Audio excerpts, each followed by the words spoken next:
भाजपा सांसद सुधांशु त्रिवेदी ने कहा, मैं कांग्रेस से पूछना चाहता हूं कि पाकिस्तान के साथ ये पुरानी दोस्ती कब से है। क्या आप मुशर्रफ के बयानों से सहमत हैं? आप पाकिस्तान के सेना प्रमुख को गले लगाते हैं। अय्यर जी ने कहा था मोदी को हटाने के लिए आपकी सहायता की जरूरत है। और मैं एक और फैक्ट बोल देना चाहता हूं, सैफुद्दीन सोज साहब कांग्रेस पार्टी के अध्यक्ष रहे हैं जम्मू कश्मीर के। उन्होंने अपनी एक किताब लिखी है जम्मू कश्मीर के बारे में, जिसमें उन्होंने मुशर्रफ के स्टेटमेंट को कोट करते हुए कहा है कि यदि मुशर्रफ ने यह कहा था कि कश्मीर को भारत से अलग हो जाना चाहिए तो आज की डेट में वो सही प्रतीत होता है। मैं कांग्रेस से पूछना चाहता हूं कि आपका यह पुराना याराना कब से है भाई पाकिस्तान से? क्या आपको मुशर्रफ का बयान सही लगता है?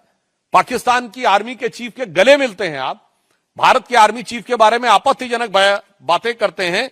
इसलिए मैं स्पष्ट रूप से देश की जनता को संबोधित करते हुए कहना चाहूंगा कि देश के अंदर और बाहर सरकार और सेना पूरी दृढ़ता के साथ, कूटनीतिक दक्षता के साथ जहां संकल्पित होकर खड़ी है। इस समय भी रक्षा मंत्री जी की जापान के रक्षा मंत्री से वार्ता चल रही है, तो दूसरी तरफ विपक्ष के द्वारा जिस प्रकार का घटनाक्रम किया जा रहा है, यह अपने आप में बहुत दुखद है, निंदनीय है, भर्त्सना योग्य है।